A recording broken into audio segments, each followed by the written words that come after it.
Ready graphics? Ready theme? Good evening. For your information tonight. Hi, I'm Jesse Mullins. And I'm Lauren Milberger. And this is FYI, the Murphy Brown Podcast. Edward R. Murrow ate a very hearty cheddar. Spoiler, Corky. Murphy is already a hardened and bitter woman. She would do sporty like Sporty Spice. Thin cigarette because of your dainty hands. And on today's episode, we'll be talking about Season 2, Episode 15, Subpoena Envy.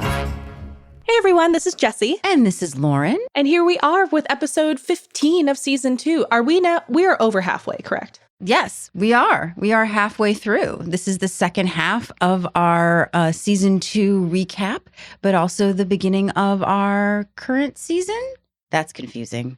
Oh, I'm really excited to talk about this episode because this is one that we have been referencing since like our very first episode. Yes, we have. And it's also Murphy Brown's take on Orange is the New Black. Uh-huh. I thought about that so many times with like just the cliche, the tropes of women's prisons that I was like, oh, wow, yeah. And almost all of these little tropes are dealt with at some point in Orange is the New Black. Yeah, it's like the 90s version because we didn't talk about it that much last time because it was more sort of New Year's themed. Mm-hmm.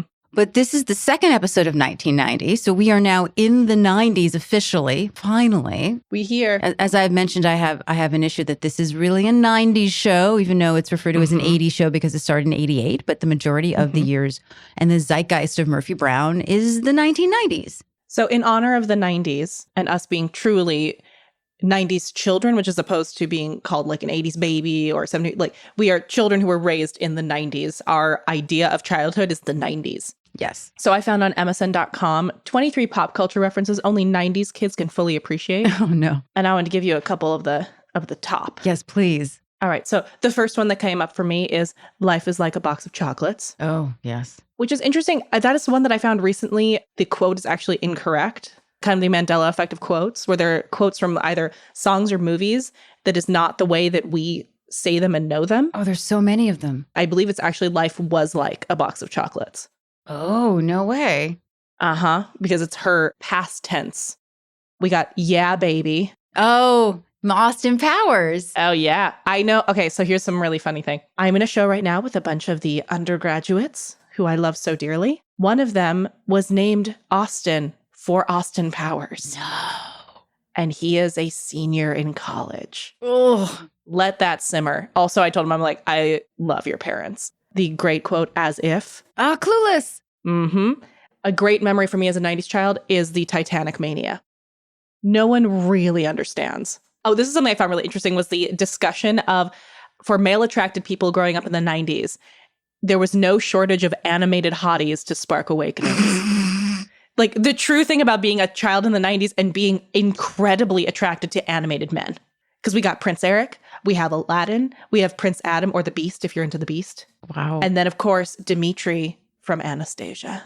Well, yes. I mean, so many hot guys.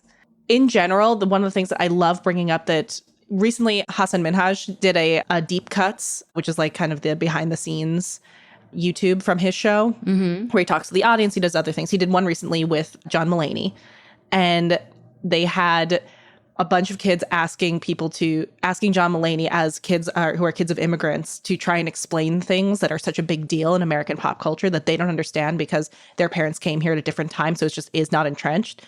Wow. I feel like you'd really appreciate the question of one of the kids being like, what is the deal with Barbra Streisand? Because people just don't get it. And like all of them are just like, we don't understand why Bruce Springsteen is a thing.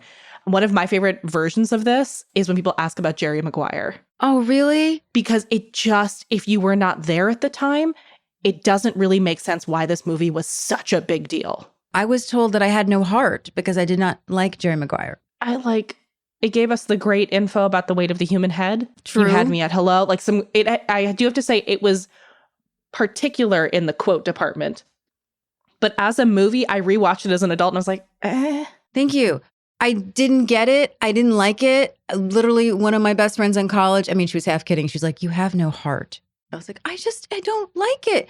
But also, it's such a 90s movie because Bonnie Hunt is in it, the queen of the 90s. Exactly. We could talk about Bonnie Hunt forever. And we have.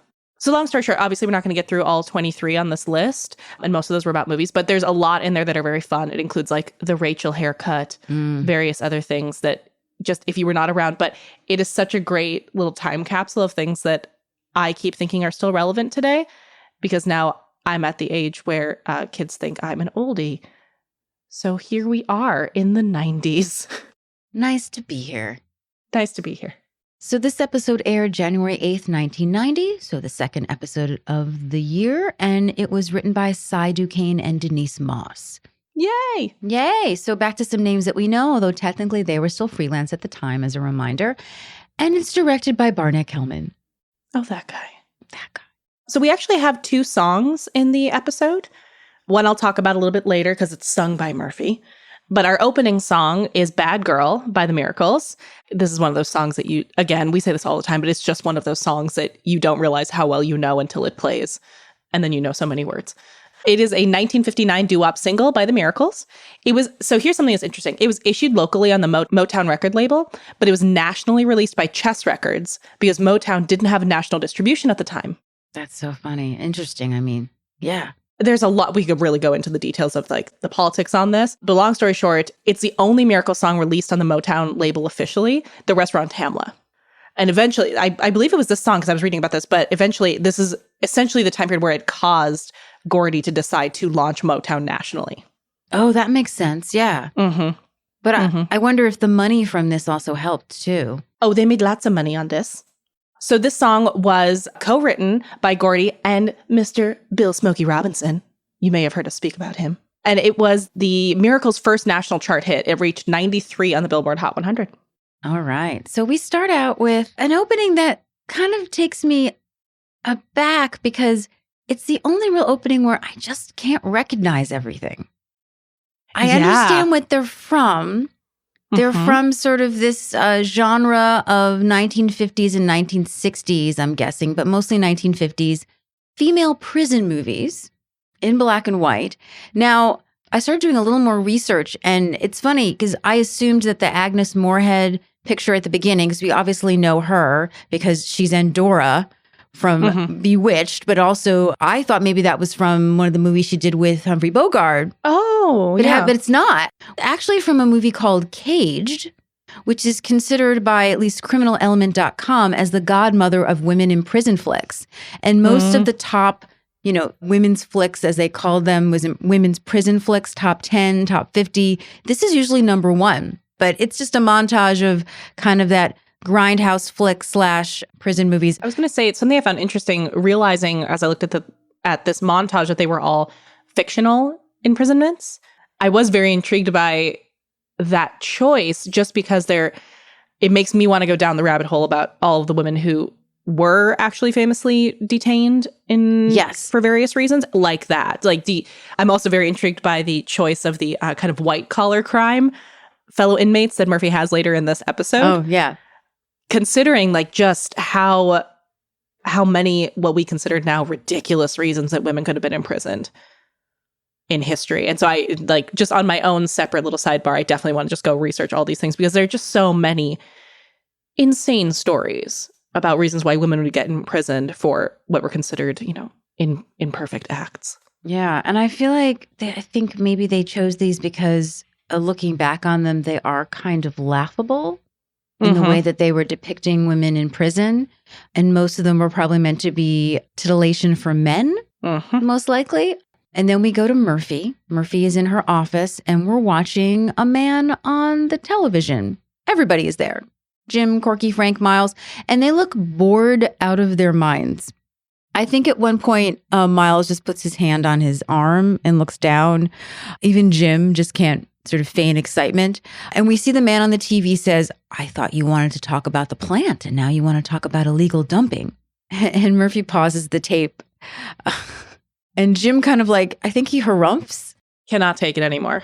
No one can take it. But she wants everyone to sort of see his, his shifty eyes and just how good she is. And the name of the company is Rayco. Does that sound familiar? It does. And I did not want to look it up because I felt like this was going to be a fun surprise because it definitely is familiar to me. So Rayco is the company that her ex-husband, Jake, was fighting against in season 1. That was my guess. And so it took me a second. It took me, I think, on my second or third watch that I was like, wait, Reiko. So familiar. That's familiar. Let me double check. It is. I knew that I had heard someone very handsome and alluring say something about it. Yeah. You were just like, ooh, what's that? Murphy is pretty much, letting him know that she has a source that says that, he was involved in illegal dumping. And Murphy has to pause it again. And she goes, he never expected a source. Ha! And she sort of slaps Corky on the arm. I mean, she is beyond obnoxious in this scene. It's so fantastic. I feel personally victimized as I am someone who loves to show people things and I keep ruining it by stopping it to talk to them about what's happening. I feel very singled out right now. It really sort of feels like she's been playing and pausing this like for almost probably an hour or more with them. Oh, like yeah. they really just seem She's like insufferable. done with it. Yeah. She has to go up to the TV and point out this bead of sweat that's just sort of, right on his face. She could watch this all day. And she has. She has, yes. Which makes Frank make the suggestion that he thinks it's time for lunch and they all agree and they run out. But she just thinks they're jealous and that they'll just have to watch it on the Emmys. Now, there are tons of clips from this episode in the trailer for the revival. Mostly because of what is about to transpire. Yeah. So as she exits the office, this lovely young woman in a trench coat bounds off the elevator, really sweet, goes up to Murphy, and Murphy just knows right away who she must be. Oh, yeah. She just absolutely has to be a new possible secretary. Excuse me, Ms. Brown. She's like, oh boy, here we go again. First of all, you're 20 minutes late. Not a good sign on your first day. And if you were any of the following, a smoker, a manic depressive, a trivia expert, an Est graduate, a fan of Donald Trump, or a collector of Nazi memorabilia, this isn't going to work. I do appreciate that even then we decided to put Donald Trump and Nazis next to each other in conversation. I know, it's just uncanny. Yes, there's also a really great clip of the Golden Girls where Dorothy takes down Donald Trump as well. So it wasn't just Murphy Brown. A lovely sidebar. I'm sure you saw the kerfuffle and to-do about him being cut out of Home Alone 2 in Canada and how he thought it was like Justin Trudeau being angry. Yeah. Did you hear why they did it? No, why? So they had already done that to that cut in 2014 for Time in Canada. That was a pre-cut choice for Time for ads. Makes sense. The reason why is because it was not plot specific. Yeah. And also, Matt Damon shared that the reason that he's in that is because Donald Trump had a clause in anything that wanted to film in one of his buildings that he had to be featured in the movie somehow. And that all you would have to do is film him, have him walk through, call him by name, and then you could just cut it later in the film. And that's how they got through with a bunch of different films in Trump buildings. Home Alone 2 just happened to not cut him because they didn't need to. Yeah. And so then Canada was like, well, unnecessary. In 2014, long before he was a relevant political party. That's amazing. But of course, he's sure that it's Trudeau. Of course. Absolutely. Just the biz, Donald. Yes, really. He should know already. I mean. So speaking of people who have Emmys, Candice Bergen is pretty much put down by this woman because she says that she isn't there to work for her. Thank God. No, Murphy has been served to testify in front of a grand jury. I love your show. Bye. And she just sort of jaunts off to the elevator. She's really perky It is the and cheeriest sweet. version of the you've been served in the history of television. Yeah, and she doesn't overdo it. Like, I really like her. I'm like, oh, yeah, thank you. I've been served. It was so refreshing. I'm like, I've seen that moment done so many times in movies and television, and that was just like one of the freshest takes I've ever seen. So the Justice Department is having an investigation, and Murphy is being subpoenaed to speak in front of a grand jury. They are after her source, and everyone jumps up and down, and it's a really great party. It's great. Yay, subpoena. It's a subpoena party. Jim congratulates Murphy. Slugger, you've brought honor to all of us at FYI. I'm so proud. That got me. I know, right? And then an extra shakes Murphy's hand. Yeah, A new girl. guy in the office. He could be a Get it, temp. dude. We have no idea who he is. But then Corky's high-pitched voice sort of breaks the air. I mean, really just like comedically high-pitched. Wait a minute! And then I wrote down, everyone quiets down because Miss Exposition is ready to speak. She pretty much yells at them, you call yourself news people. Murphy, you can't tell them your source. And Murphy agrees. She has to uphold journalistic integrity and freedom of the press. But Corky's like, but if you refuse, you'll go to jail. And Murphy just smiles and everyone chants, jail, jail, jail. But then, Frank tries to congratulate her, but he's so unhappy. He's so jealous. He can't He can't even really muster up any energy. It's so great to be happy for her. And then for the first time ever, I think the title of an episode is spoken in the episode. Yeah. Because she accuses him of having subpoena envy. Dun, dun, dun. Which is only funnier if she says it to a man, honestly. So Frank really wants to be happy for her, but, you know, he just can't help it. He's always wanted the accolades, the media coverage, the dinner they throw for you at the press club. He wants to smell the subpoena, which she lets him do because she's a good friend. But Miles is starting to agree with Corky that maybe they're sort of jumping the gun. You know, it might not lead to jail. And Murphy asks Frank who the judge is. And apparently it's someone who she knows is chauvinistic, conservative, and sexist. I'm in. She smiles. Perfect cocktail. Exactly. She gives Miles a high five. The villagers rejoice. Now, it's interesting that Miles says that, you know, who goes to jail these days?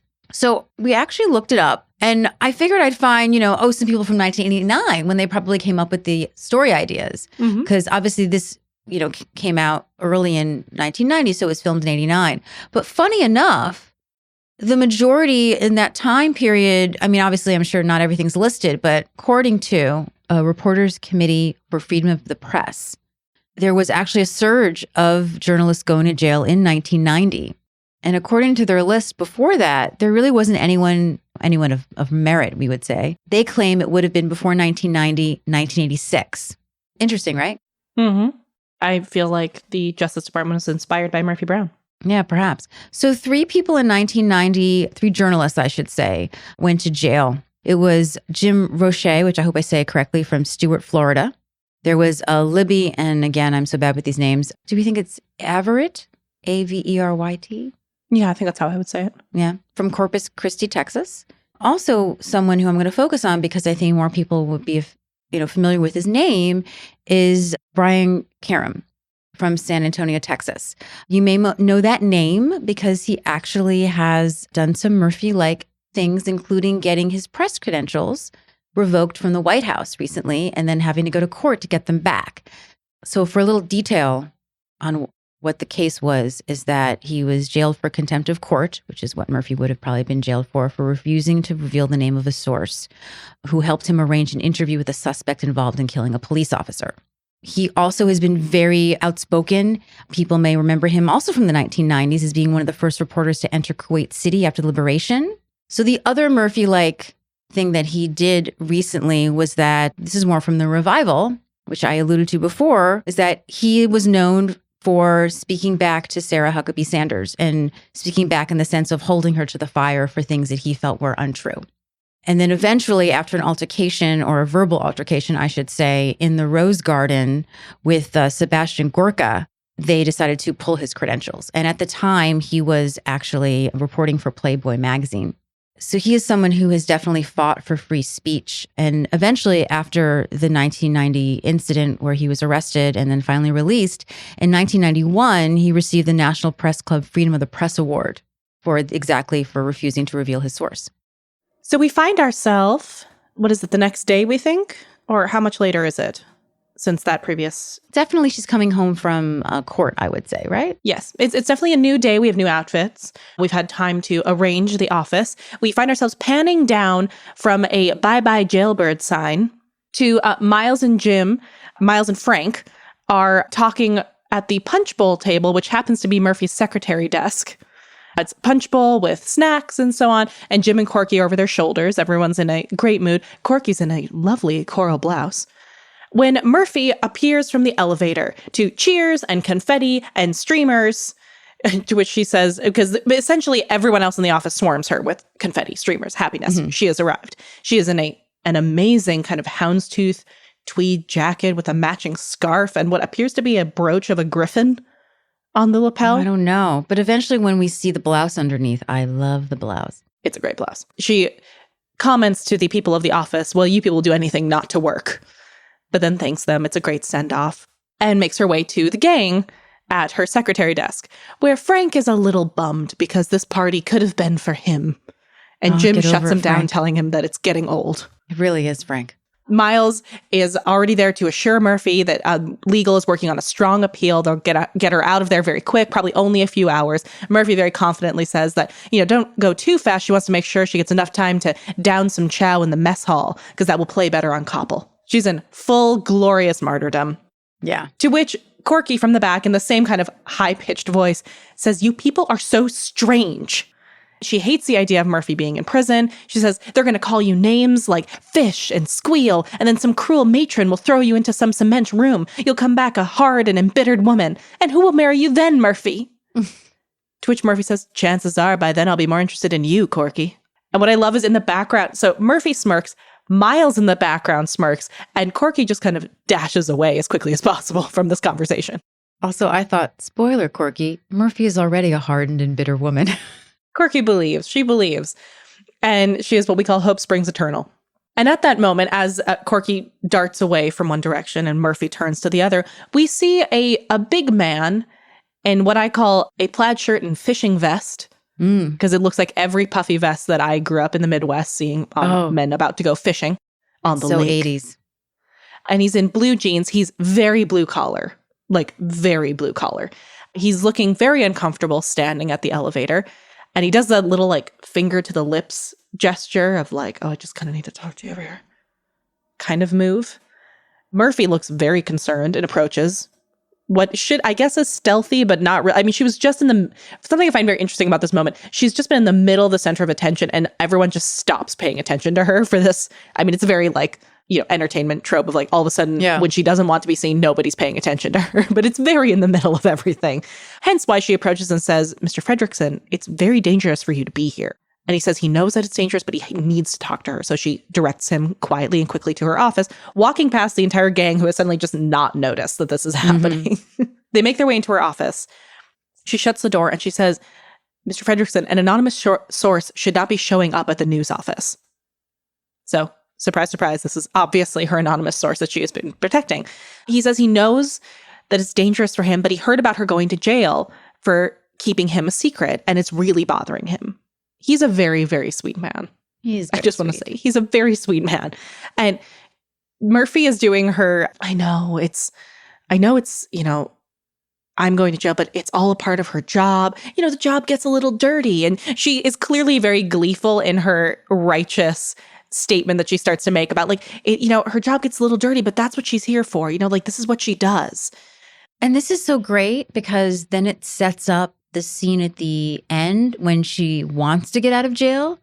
And he's like, well, no, you were right. She convinces him. She does. And even at the end of the scene, she gives the face where she knows she's kind of putting it on really thick. She knows that she needs to do this as a political statement and she's kind of using him. Well, and what's great about, what I love about this is that she is so living in this thick, righteous martyrdom that she truly is just laying it on. And he's like, okay. I mean, bless Mr. Fredrickson. He is a true blue collar trope in that he is very gullible and just wants to do the right thing. And he trusts this very educated, fancy woman to tell him what the right thing is.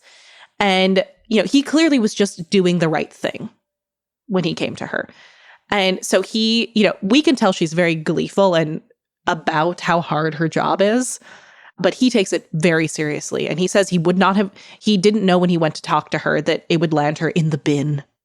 He says, he needs to do the right thing. He's going to go to the judge. He's going to come forward right now. And you can see her just be like, no, and sits him down in the chair, to which the audience immediately starts laughing because they all are figuring out this is not just altruistic integrity here. For the first time in a long time, we can see the dartboard. It says parking for customers only. I feel like we've seen that one before, actually. But I think so. Yeah, I think that's one of the first ones. But I do enjoy because, she's about to go to essentially a country club. Yeah. Mm-hmm. And so she sits him down in the chair and she launches into this, again, very righteous statement of that, if he goes forward, his days of shipping and handling would be over. I mean, didn't he say he was about to be up for a promotion? He can kiss that goodbye. It doesn't seem right, right? What is right? What could be more right than providing for your family? And then tries to dig his wife's name out of her memory. Brenda, right? And how many children do you have? 4? 5? No, he has one child. She clearly has built this blue collar defense up for herself, that this is a working man with many mouths to feed, and she's written the copy for herself. And she goes, one, right. He has no siblings to depend upon. Your child needs you, Mr. Fredrickson. And then she, says this is her job. It's what she's paid to do. He should go back to work and stop worrying about her. She'll be fine. Famous last words. Famous last words. Again, this is hook, line, and sinker. Mr. Fredrickson is in with her on this now. And he gets ready to leave, and he turns around and says, Miss Brown, you're a remarkable woman. I'll never forget about this. Oh, go on. And truly, in famous last words, he'll never forget about this speech she made to him. She's done her job far too well.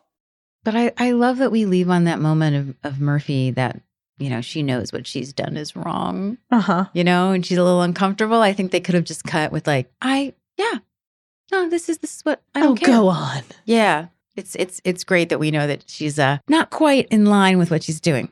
That little extra linger. Exactly, yeah. So we arrive to Murphy's jail, which looks like the rec room of what I would call a low-cost country club or a dorm room. Little common area for a dorm room. There are people playing cards, there's a TV, a treadmill, and Murphy's being shown around by what I can only describe looks like a cruise director on the Love Boat. Little name tag, a clipboard. She has this really adorable sort of a high-pitched voice like she's an 80s gangster mole. Also an Asian American woman, which is very rare on Murphy Brown and on television in general at this time, which is great. I just love her. She's like, and this is where the ladies like to socialize and when they're doing other things like activities. She's so adorable. And I remember her from other things. And I don't know if this is just was her thing, but she talks like this in almost everything I saw her in. It's very natural, which means it comes from a place of truth. But Murphy thinks that there's been a mistake. She was supposed to go to jail. So it's called Nesselbrook. It's a federal minimum security prison. And the Board of Corrections felt that someone of her stature would feel safer in a place like this than in the county lockup. Murphy is disappointed. She was looking for some hard time, the pen up the river, the big house. But actually, she's in Bungalow 3. I love that it's bungalows. Bungalow 3, past the tennis courts and before the swimming pool. And dinner is at 6 in the Monticello room. And she just hands her a pamphlet. It is straight up cruise directing. It is totally cruise director. And so the first person to introduce herself is a brunette in a great blue sweater and skirt. And she looks like she's walked out of a Benetton ad. Oh, yes. The collar, the hair pulled back. And she's very excited. She is in for insider trading. So the brunette's name is Beth Sherman. Beth then introduced a cute blonde mom type in yellows. She's in for 8 counts of embezzlement. Beth introduces her that way. Don't do that. She didn't do it. That's pretty much, I didn't do it. And then the third person we meet is Millicent Bain, an amazing woman with a gravitas voice and Texas hair. And she believes that she and Murphy has met before. Oh, yes, Texas hair. And Murphy goes, right, Congresswoman Bain. She siphoned $500,000 from a school bond into her reelection campaign. But that was a long time ago because now she's found the Lord, so everything is good. But Murphy assures these 3 women, these 3 amazing women who we're going to get into in a bit, that she is only in there for a few hours, enough time to have her press conference. It's, a First Amendment thing, very confident. Beth updates Murphy on this place, because Murphy's obviously really confused, that now that more women are committing white-collar crime, isn't it wonderful? We're finally starting up the economic ladder. And then Millie, she goes, we've come a long way, baby. So Congresswoman Bain is actually quoting a famous 1968 Virginia Slims ad. Oh my gosh, yes, she is. And so it used to be a joke through a lot of 80s and probably even 70s, I don't know. But growing up, to hear someone go, we've come a long way, baby, and kind of be sarcastic about it. But it was a campaign for Virginia Slims, cigarettes for women and their small, dainty hands. So these ads were really kind of a Madison Avenue reaction to the women's movement. That's so funny. That is one of those references that I have made so many times, and because of its age, I truly did not even remember where it was from. But when you say that, I totally know that reference. and it definitely was through the 70s. I know that my grandmother had like old magazines and things like that, is that it was depicting pictures of women from like 1913 and 1910.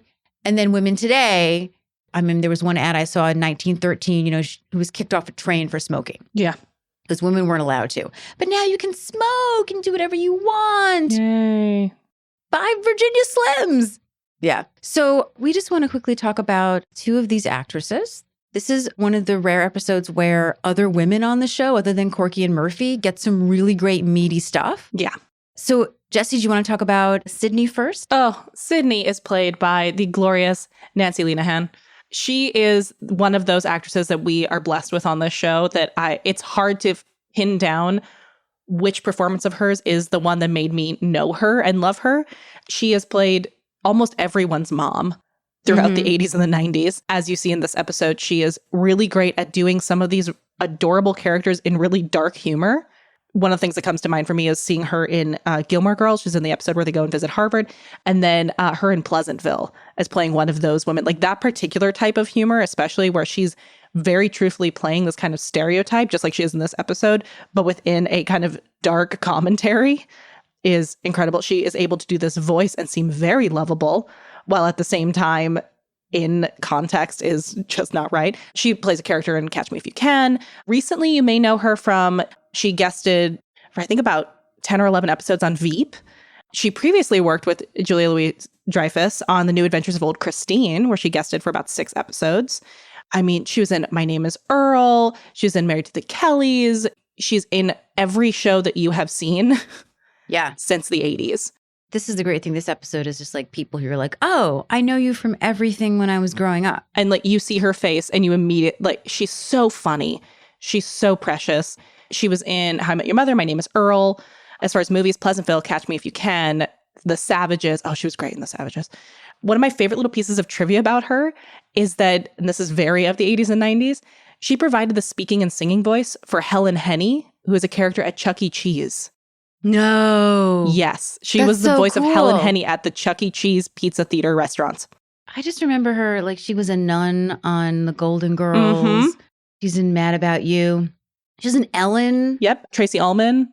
Everything. ER, Buffy the Vampire Slayer. It's amazing. Honestly, this woman kind of has my dream career. Like, I just want to play all the moms and have longevity. That's what this woman has done. She's incredible. She's so funny. And she's in production on things right now. Like, she's wonderful. So Beth is played by Christine Rose, who is someone whose career that I would love to have. She is another one of those great character actresses like Nancy, who's just been in sort of everything in the 80s and the 90s. You knew her face, but you may not have known her name. I first started to become a big fan of hers because of the series Heroes. So many people will probably know her best as Angela Petrelli, the matriarch of the Petrelli family on Heroes. I actually feel, I'm sure I'm going to get a lot of flack for this, but no matter how you feel about the series in general, I feel that Angela is one of my favorite female characters in sci-fi. I love what they did with her. I love complicated characters. I love older women, obviously. And so to have this such great juicy part of this manipulative mother, and I won't give everything away if you do want to go through the series. It's actually very binge-worthy. So Christine started as a theater actress in New York, and I'm bringing this up for something that's going to come up later. Her biggest credit in New York is actually a Wendy Wasserstein play called Isn't It Romantic, which we've mentioned before. She was the lead in that at Playwrights Horizon. Big fan of Wendy Wasserstein. But a replacement in that show was Jay Thomas at some point. So I'm not sure if they worked together, but that's a show that we've mentioned before. Now, when I was in the midst of watching Heroes, a friend of mine was working a charity event. And she goes, if I see her, I'm going to have her call you. Because what I actually had done was I had heard Christine talk about that she had gone back to school when she was 50 because she thought the jobs were going to dry up. It was just before she got Heroes. And she wrote her thesis where she interviewed all of the amazing people that she worked with in New York, from Wendy Wasserstein to Lloyd Richards. And her thesis was the actor's role in American new play development. And she felt that it was like jazz and that they were all riffing off each other for these new plays. And so it was a collaborative effort between the playwright, the director, and the actor. And I thought, that sounds fascinating. I would love to read that. And a different friend of mine who was in the academic world said, oh, well, if it's a thesis, you can have any library send it to you and you can read it at the library. Okay. I had it sent to the Performing Arts Library in New York. I read it. And so my other friend who's working this event went up to her and said, my friend read your thesis. Can you talk to her on the phone? Oh, Now, I, of course, went, please don't ask her to call me. please don't. I was mortified. When the phone rang, I knew that I could not pick it up. Yeah. So I talked to Christine for about 5 to 8 minutes. She was lovely. But one of the stories she told me was that she remembered finding $1 on the ground when she was a starving artist in New York, and how excited she was that she got to buy a bottle of wine. Mm. And I just sort of love that story. And so she wanted me to know that I should, as a young performer. I love seeing people who have quote unquote, I mean, I hate using this phrase, but quote unquote made it. Yes. I have many different YouTube holes I love to go down, but sometimes I love to go down what the star's like face routine is videos when they do them for like Vogue or Elle or any of those things. And sometimes it's so fascinating to see like the products that people buy just because now they have the money. Like there's this one skincare brand, Dr. Barbara Strum, that is just very famous with celebrities, and it's way overpriced and insane. And the La Mer's and that kind of stuff. And some of them you're like, okay, it's priced because the ingredients are really hard to get or whatever, but sometimes it's just brand recognition. But I love watching the people that you see still use the like drugstore brand that they love, because that is the thing that like they'll have the one pricey thing and they'll be like, but you know what? This is all like Pond's cold cream continues to work. And like those types of things that I just find so humanizing in people who remember where they came from and don't just take for granted that just because you can spend, you will spend. I love the people who remember being excited because they found the $1 on the street, which meant they got some ramen that day. And it's so nice to hear from people who are able to recognize that and encourage that go get 'em spirit. Yeah. And most recently, you may know her. She was a nurse in Sharp Objects.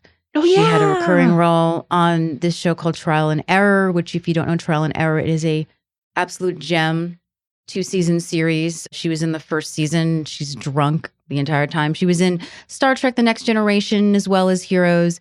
And also another great story about her real quick is that, she was brought onto Heroes as a guest star in the pilot. She was not a series regular. And she was one of the older characters on the show who just got a lot of popularity, and the writers loved writing for them. And there was this whole article I remember in Variety that, they then became series regulars, but they didn't have to go through the same vetting process that you would if you were series regulars. And they were able to kind of go under the wire and just because they were great actors. And then all of a sudden, be particularly in the revival of the show, almost like the star. But you also may know her from Sabrina the Teenage Witch. She also was Christopher's mom on Gilmore Girls. She does drama and comedy really well. And another person from our childhood that has some really great moments in this episode. Let's go back to the episode. Murphy is fed up. She said summer camps that are harder than this place. And Beth seems rather offended by this. I realized at this point that she's been holding a teacup the entire time. She wants Murphy to know that they have jobs, and it is part of the rehabilitation. Sydney works in the videotape library. No one rewinds. They are such animals. That's another, speaking of your Blockbuster history, such a 90s reference of Be Kind, It Please really Rewind. is. When I worked there, it was my job to call people who hadn't returned their copies to the right location. They didn't rewind. No, they didn't. And I had to explain to people that they had to go over to Cranford and get their copy of Jerry Maguire and bring it to the Westfield version of Blockbuster. What a full circle conversation for us this is. Sydney asks if Murphy would like to join them for crocheting, which is about to start. They are making lap ropes for a convalescent home. Just a little thing we do to give something back to society. But, Murphy isn't impressed. She's going to pass. She needs to go prep for her interview. She'll leave them to their arts and crafts. And then leaves Beth with maybe she can knit a shovel and dig her way out. So we're in the next day, and she's finally going to receive some visitors. The first two to enter what is clearly, I don't know, I guess the rec room of the prison are Jim and Corky. And we start with Jim bursting his way in saying, this can't be the right place. There's an ice sculpture class on the front lawn, for God's sake. Followed by Corky, who is pointedly keeping her head down as she makes her way into this room. And Murphy greets them. Hi, guys. Oh, they must be here for the press conference. It's going to be a thing. And Corky, in a very studied monotone, says, we've come to lend you our moral support, Murphy. You'll understand if I don't look up. I've never been in a prison before, and I'm trying to deal with my fear and disgust. Faith kills it in this moment of I just, know, she does. oh, it's She so likes great. the carpet, though. Everyone looks at her kind of strange. And this is when Frank and Miles enter. And Frank goes, this is nice. And then proceeds to say what we are all thinking, which is that it kind of puts a damper on the whole martyr thing. Yeah, I was like, 2 points for Frank. Nailed it, Frank. You know your friend. Murphy ignores him, goes to Miles. She wants to know where the press is setting up and hoping that it's not in front of the tennis courts. And Miles says, funny thing, they're not showing up. And he says, First Amendment stories are pretty hot this week. Apparently, a performance arts student in Arkansas did an erotic interpretation of The Last Supper. The university pulled his grant, and now he's suing. To which Murphy goes, so? And Jim, in one of my favorite lines, says, so a naked Pontius Pilate makes better copy than an anchorwoman doing time in the faculty lounge at Bryn Mawr. For those who don't realize, Bryn Mawr is a liberal arts college in Pennsylvania, one of the Seven Sisters. This was also my favorite joke. I wrote it down as my favorite joke as well. It is so good. He then proceeds to say, he hates this place, Murphy. How can you defend the Constitution from a place that serves brie? Edward R. Murrow never ate brie. Do we know that, though? I think he maybe I feel like he did. But I don't think Jim would ever want to know that. No, never want to know. Edward R. Murrow ate a very hearty cheddar. At most. Yes, definitely a cheddar person. I love that Murphy is getting very annoyed. She's like, hey, she is sorry. But how do they think she feels? I'm sitting here with the Committee to Free Ivan Boesky. Which, for those who don't know who this is, it's a very specific poll, a very of the time. He played a prominent role in an insider trading scandal. We're furthering the fact that she is surrounded by people who are essentially soft criminals. Very cushy crimes here. And what I love is then in her annoyance, she turns around and yells at Corky to stop looking at the floor. And Corky says she can't help it. She loves their carpet. This is such a great ongoing thing of people who appear to believe the gravity of the prison and then get turned by how nice it is. Though my favorite thing is the fact that she has her head literally turned by fashion. Yes, always. Oh, it's coming. Murphy tries to say, this really stinks. Come on, let's just go. And Miles is a little awkward to say, she can't quite go yet. And oh, come on, did the appeal not come through? Miles tries to calm her, says he's sure it won't be much longer. You know, that darn legal system. It's just a little trickier than we thought. Oh, you've got one of those stride masters. Miles has noticed the treadmill in the back corner. I forgot the phrase stride masters. Okay, that's what he's saying? Yeah, stride master. It was a type of treadmill. Oh, interesting. This begins a wonderful physical comedy routine by Grant Shaw in the background with Murphy as he tries out the new treadmill. As they're making their way to the treadmill, an inmate walks by, and as Lauren earlier mentioned, Corky has her head literally turned by fashion. Can I get one in the gift shop? The fact that it has a gift I shop know, is it's the also best. hilarious. But like, I generally believe that Corky would wear this shirt unironically. Yes. Oh, absolutely. It's just so cute. It's And so cute. comfortable. It would be. I love the idea of Corky in a t-shirt is a kind of costume moment. Like, if you like, look at me, I'm like, I've got this like cute athletic look. Yeah, I don't know what she would wear. Maybe around the house, maybe jogging. Oh no, I feel like she would wear it to something where she's supposed to like fit in among the more casual people. Like she'd have like a cute like a ponytail up, but with like the scarf in it. But I think it would be like a costume kind of moment for her. Look, I'm sporty. She would do sporty like Sporty Spice, where it's a look. So at this time, Miles is now on the treadmill walking. Murphy comes to him and says she doesn't want to stay here. This is one of my favorite visual gags in things is when somebody's trying to talk to somebody who's on a treadmill and like the weird angle you have to stand to get them. She says she doesn't want to stay here. They make them get up at 7. They have to make their bed. She has a roommate who has an autographed picture of Leona Helmsley, which for those of you who don't know, notoriously tyrannical businesswoman known as the Queen of Mean, and went to jail. Miles is brushing her off. He's in the middle of checking his pulse, saying, you know, all she has to do is just be patient and wait it out. This thing is great. Let's see what this does. Whoa! And he starts jogging. The checking his pulse thing is my second favorite thing he does in this scene. I know what my favorite is. It's coming up. What I enjoy about this moment is I feel like maybe if Miles worked out more, he might have less anxiety because he's so chill in the distraction of this moment. He is. And he's got a good stride going. That's what I was thinking. He's giving me a little bit of like Goldie Hawn in First Wives Club when she's working out and gets all of her best calm business ideas. Like, I feel like this is what Miles is missing is like just a good workout regimen. So Murphy is protesting as Miles is further ignoring her. I can't because he's laughing at her being like, oh, I know it's horrible in here. I might have to go use the sauna afterwards. But there's something about when he first starts laughing after he starts jogging that I believe is Grant laughing. Oh, most likely. And it turns into Miles laughing at her. But there's definitely a moment where I was like, I just see Grant laughing right now. It's very endearing. Well, I love that she goes, tomorrow I have to get a job. He says, how bad can a job here be? And this is when Miles says the greatest moment of doing the childish thing where you ride off the end of the treadmill and then he lands and sticks the dismount like a gymnast with his arms up. I have to think that Grant made that up. Oh, he was just messing around and did that. And I love it. So what could possibly be the worst job for Murphy Brown? Oh, I don't know. The worst job, the nightmare job, to be a secretary. This is genius. And I actually have a memory of watching this episode and not understanding why everyone thought it was so funny.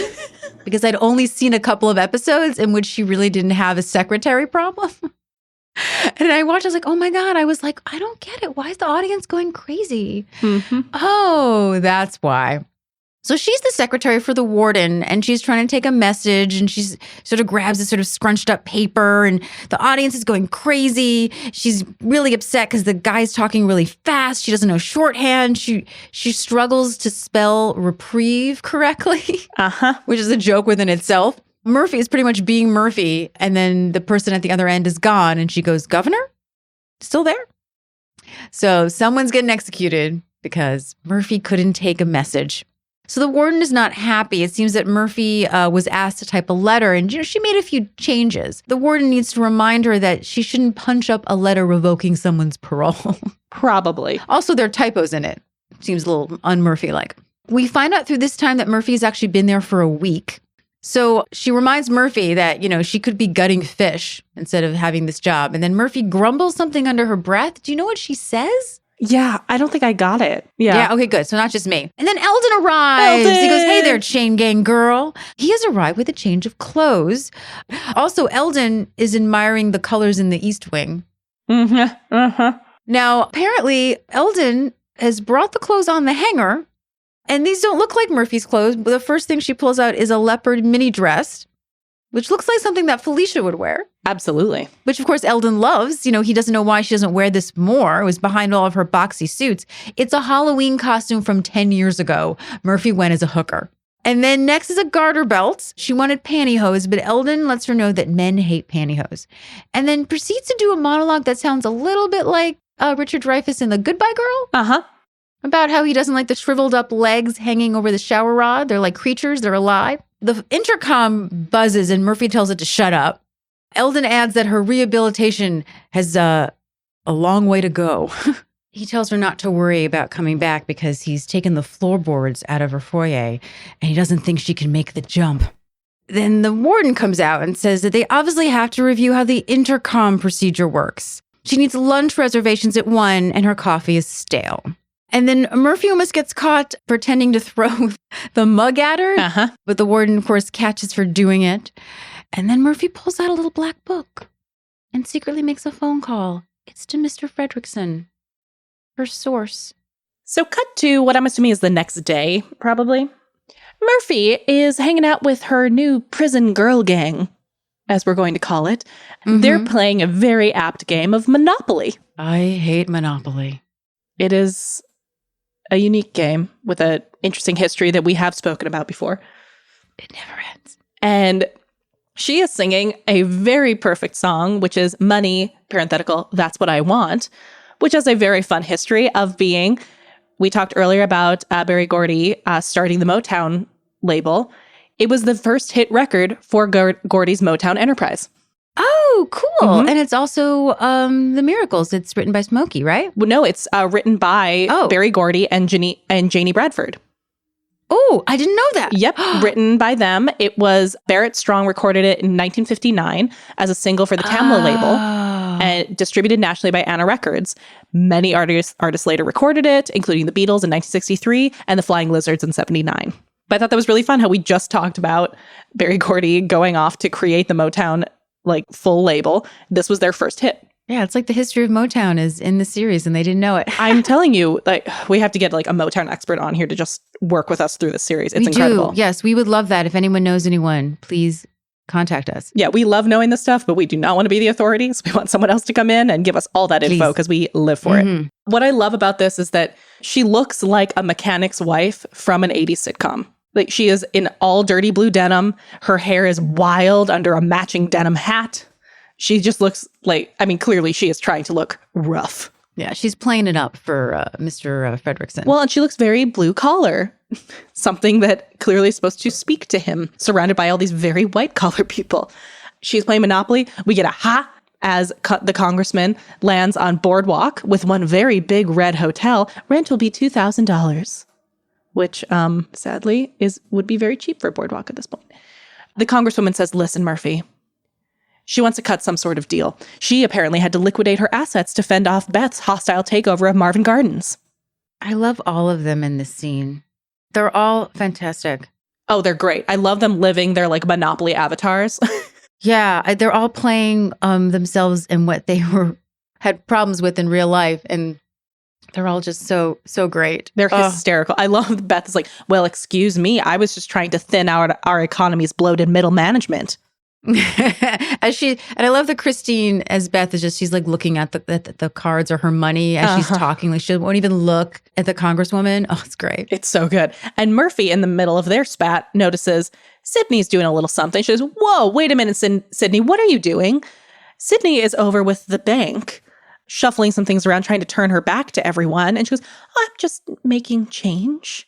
To which Murphy says, making change my eye. You're skimming money off the bank and you're real good at that, aren't you? To which Sydney, in her classic voice, said, no, I didn't do it. It's such a good throwback. Nancy's so good in this. Murphy gives up and assures the congresswoman that she will bail her out from the private sector and goes back to the game and begins singing Money, That's What I Want. And Beth becomes the original table flipper. She starts screaming, knocking things aside, and turns the entire table over, stands up and just says, I'm out, along with everybody else who walks away. What's such a great comic moment. It is so excessive.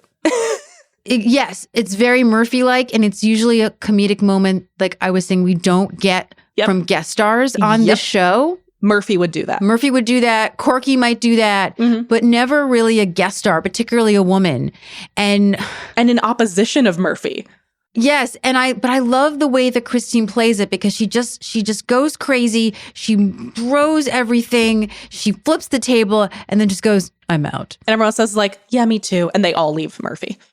I want a show with Beth. I know. I want any show with Christine Rose. I would like a spinoff with Beth. Yeah, exactly. I love that with the gang, the girl gang. Murphy calls back after them, quitters. And at that moment, sweet Mr. Fredrickson arrives in a lovely suit. Yes, he dressed up. I like that she's dressed down to blue collar. He's dressed up to white collar. Yeah. And he walks in, he goes, so this is where they put you. It's nice. He's such a perfect foil for her, because he still carries that severity. And then, it's nice. And what again, with these great guest stars in this episode, one of those things that sometimes gets missed in shows is that you have an ongoing kind of joke style of the regulars that the guests don't always get plugged into because they're brand new. All of these guest stars are playing the same type of comedy, including line reads, as the regulars. Yeah. Because I think usually you would have, and this happened a lot on 30 Rock, where it was the series regulars who were kind of over the top, and then they were playing against the straight characters, and I mean that in straight man, straight woman comedy, who were playing off their craziness. So they were sort of the more reality-based, like, what is going on? And then reacting off of Murphy's craziness or Frank's over the top or Miles. And so we actually do have characters who are in the same comic vein as our series regulars, and it's really amazing and refreshing. Yeah, like Mr. Fredrickson is doing the same type of joke that Frank and Miles just were. It's such a great payoff, and it's just done so beautifully. So kudos to direction as well on Barnett's part. That also being said, I think it might also have to do with the comedy, because the show's being written as they go along, and I'm sure they were tailoring it to them. But you have people in this episode that were steadily working in sitcoms in the 80s. So they're just pros. They know what they're doing. They know what they're doing. They're paying attention. And also clearly the direction on Barnett's part is solid in keeping that through line. And keeping that joke alive. And Murphy is concerned. She's like, don't be fooled. It's still a jail. She's still a prisoner stripped of her personal freedoms. Meanwhile, Edna, the quote unquote guard, is still standing there. She goes, do you mind, Edna? We'd like a little privacy. So they sit down. And what I like is that they're sitting at a table with a backgammon board. And there's something I really love about them being next to a black and white board while they're talking about something that she's trying to make black and white. So she says, they have a little problem. Now, she's been in there, and originally their decision to not reveal him, for her to go to jail and to keep him secret, made sense. But now, she tells him, apparently they're having trouble bringing an indictment against Reiko, and it appears the bad guys are going to get away with it. That very much concerns Mr. Fredrickson. So she says, well, they need to do something. He agrees, and she asks if he has any ideas, and he sits there and, no, this clearly is disappointing Murphy, so she's going to lead him a little bit. She says, all right, well, I guess we could sort through it. And she says, well, I guess I could cave and give your name to the judge, but that would be turning my back on freedom of the press. So Candace does this great, like, pained mental processing and, like, putting her hand to her face. And that leaves us with what? Oh, what? It's such great I know, it's so extra great. acting. Yeah, she's trying to get him to make it seem like it was his idea. Yeah, and she's so pained because, of course, she can't do, obviously she can't do that thing. So, she'll just suffer over here and he's not getting it and he's not getting it. So she's, hey, you know what this is starting to sound like? It's like your original instinct was right, that you can come forward and nail these guys, really nail them. Doesn't that sound right? And you see Mr. Fredrickson and, he seems to be picking up what she's throwing down in the same way he did at the beginning of the episode, but no, not really. No, not coming forward is the best thing he ever did. Apparently, that promotion they talked about happened. He got a company car. He got 4 weeks of vacation. He got brand new power tools and a stereo station. He stands up and he starts looking at the stereo situation next to the treadmill behind them and says, well, it's not as nice as the one they've got here, but it is nice. And now she's starting to lose him. She says, if he doesn't come forward, she'll just be stuck in here waiting. And Mr. Fredrickson is hit by that. He's, he looks down at the ground and, she's right. That is the one thing that's still really been bothering him, the fact that she's stuck in this place. But this place is nice. She says, you don't understand. It's not that nice. Last night, her cable went out. Mr. Fredrickson is very sorry. And he knows that his testifying would speed things up, but he's come too far to do that. He hopes she'll understand. And he starts, and he leaves the room. She follows him to the hallway. She says, no, she doesn't understand. And she starts to look desperate. And Candace Bergen does this amazing mini spiral, as she says. She doesn't understand. Come back here, you little rat. She spirals a little more. You snitch. She starts to lose a little more. Stoolie. And kind of starts to make her way back into the room looking lost and a little crazed. And then we find her. And before we go to real spiraling off the rails Murphy, I realized what I think I should mention is that of those 3 people in 1990 who were sent to jail, Tim Roche is the one who spent the most days in jail. He was sentenced to 30 days for criminal contempt, but actually served 18 days in 1993. And Murphy's been there for a couple weeks, right? As far as we know. So we cut to Murphy singing Tomorrow from a little musical called Annie. The most wholesome of musicals, because she's lost it. She has apparently taken up the crocheting quite well. It looks like whatever she is knitting, perhaps a scarf, goes the length of half the room. It reminds me of the scarf I knitted once after a bad breakup when I needed to stay off social media. So I knitted a very long scarf that I still wear to this day. It's a very long, like double circular scarf now. Oh, that sounds lovely. Beth is sort of looking at her. She's also wearing an amazing dark teal or peacock blue outfit. The audience is going crazy. Now, they might be going crazy, though, because this is a very famous outtake. I can't find the clip anymore, but we've talked about this on the show, that this is actually a moment where Candace and Grant could not keep it together. And there are many times in the show where we've talked about they would just look at each other and just start laughing. This section took them 12 minutes to film. I mean, that's probably an estimation. It could be a bit of an exaggeration, but they did it. They had to do it so many times that no one thought it was funny anymore because that's a long day. And I think at one point he does smile and then like holds it. It's like he's really trying, but particularly when he walks up to Murphy and she goes, "Grandpa?" That was apparently when they would all both lose it. Now, of course, he is brought in by our cruise director, Ivy. And Ivy just wants to warn, Miles to keep his voice down. We don't want to startle her. So, and what's great is he follows what I really is kind of like a yellow brick road of crocheting with his eye, and the camera pans it. And so we get that sort of big laugh of how big it is. And he leans down. He's like, Murphy, I have good news, happy news. It's like she's dying. I know. Like, oh, grandma. The judge heard her appeal and he granted her release. He said the First Amendment outweighed the court's need for the information. Do you understand? It's over. After all these weeks, Murphy's goes, she's free. He's going to take her home. And I wrote down, it's like the best ABC TV movie from the 80s. It's all so dramatic. We're going to go home. It's so real. It's like Brian's song right now. Oh, yes, that's so good. But first, Murphy needs to say goodbye as she sort of drags this sort of scarf carcass with her. Also, she's wearing very unlike Murphy bathrobe and pajamas, and it looks like she's been wearing them for many, many days. So she says goodbye to the ladies who really could care less. And she goes into a little speech, that she wants them to know that freedom of the press is not just an abstract principle. It's the backbone of our society. And she takes off her glasses and walks further ahead as if there is an audience there. She goes, I believe it was Oliver Wendell Holmes who once said, and someone yells, sit down, you're blocking the TV. To which Murphy turns to Miles and says that she's ready to go. Then the warden shows up, but the warden warns her that they have a big, big problem. She owes them $45 in late videotape charges.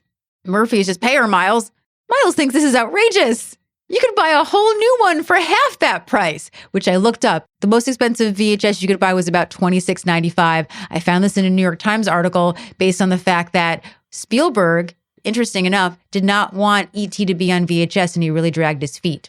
Sound familiar about him not liking a new thing that is coming into the... Interesting, right? I thought, so he's had issues before, and then everything was fine. Miles doesn't seem to want to pay it, and then we go to the blackout in the credits, and you hear Murphy scream the loudest, shriekiest yell that I think I have ever heard Candace. I was worried for her vocal cords when she did this, but it was still hilarious. So it was, if she has polyps, it's worth it that Miles needs to pay her. And this is the end of what I think is a pretty brilliant episode. It's so fun. It really lived up to my memory of it. So very quickly, we just want to talk about one of the women who we didn't talk about, who played Millicent Bain, Congresswoman Bain. Her name is Jessica James. At first, it was, I think, hard for Jessie and I to find information because she shares a name with a lot of people, including a porn star. But upon more research, we found I found at least some information I'd love to share with everybody on who she was. Because unfortunately, and this is a little upsetting for me when I found this out, and for both of us, I think, that this was most likely filmed sometime in 1989. It was released, obviously, in January. And on May 7th, 1990, she passed away at the age of 60 of breast cancer. Now, she was older than Christine Rose, but some of their story does sort of cross paths in a way. Most people would have known Jessica James from her co-starring in a production of a play called Gemini, which started at Playwrights Horizon, which is also where Isn't It Romantic started. Eventually, in 1977, it moved to Broadway.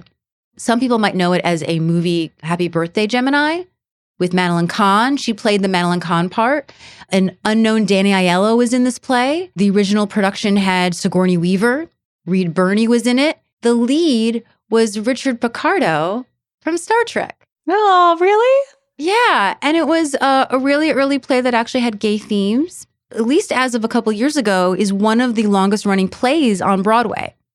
Now, something else is she has a connection to one of our series regulars because she was an understudy for Elaine Stritch and Company. That makes sense. Right? Yeah. So for those of you who maybe don't know Company or Elaine Stritch, if you know the parody documentary from Documentary Now of Co-op, it would be the character who sang the song I've Gotta Go, played by the amazing Paula Pell. I don't know if she ever went on, but Charles Kimbrough was in the original production of Company, so they would have most likely worked together. Even if they never went on together, they would have known each other. So that's a really amazing connection. She was also Steve Guttenberg's mother in Diner. and was really starting to work steadily in the 80s and the 90s. She's in Easy Money, which is a Rodney Dangerfield movie. And she said that Barry Levinson was going to be really famous and that he was a genius. Oh, that's so sweet.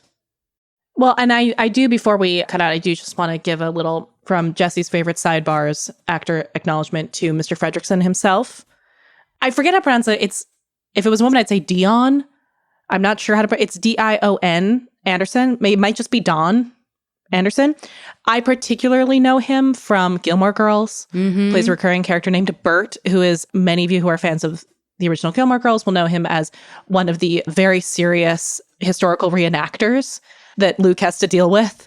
He's just delightful. I also know him from one of the season 11 episodes of Murder, She Wrote. I have this special love of this trend that happened for a while in the 90s where episodics like to go and do an episode in a zoo somewhere. It was just kind of a trope that happened for a while, and he happens to be in one of the zoo episodes of Murder, She Wrote. It's delightful. There's murder at a zoo. But Don Anderson is wonderful. He has a very long, prolific career, just a wonderful character actor. As you can see, he plays these really great, and this makes sense with him being Bert in Gilmore Girls. He was also in like Shawshank Redemption. Like, the man has worked in a ton of things. And he has a great knack for playing these kind of blue-collar men who are just incredibly serious about what's going on around them, often for comedic effect. There are so many great guest stars in this episode, but he was particularly wonderful. And I just love Mr. Fredrickson. Then we have Shuko Okuning, who plays Ivy. And honestly, like, looking at her IMDb, there's so much stuff that she did. She was on Providence. She was on Seinfeld. Yeah. That might be what I think I know her from. She recently was on Scandal. Anyway, she's wonderful in this episode. Mm-hmm. Yeah, shout out to the excellent casting for this episode in general. Yeah. And we'll see you next time For another edition of FYI, the Murphy Brown Podcast. And if you are any of the following, a smoker, a manic depressive, a trivia expert, an EST graduate, a fan of Donald Trump, or a collector of Nazi memorabilia, this isn't going to work. Miss Brown, I'm not here to work for you. Thank God.